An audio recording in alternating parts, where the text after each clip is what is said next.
হায় রে ভাগ্য রে, লাকড়ি কেউ নেয় না, লাকড়ি কেউ নেয় না, লাকড়ি সস্তা হয়ে গেছে, মাত্র 560 টাকা, 560 টাকা মন।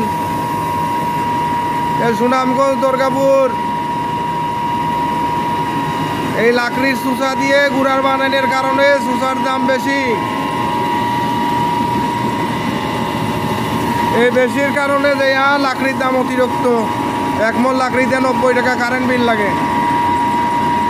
এই দেখেন, এই সুসা দিয়ে গরুর খানি বানায়। 10 টাকা জাহান্নামের খালে নিয়ে গেছে একেবারে সিধা। প্রশাসনের কর্মকর্তারা একটু দেখেন, বিএসটিআই একটু দেখেন, পশু খাদ্য একেবারে ধ্বংস করে ফেলাচ্ছে। এই ধানের সুসারে পশু খাদ্য বানাইয়া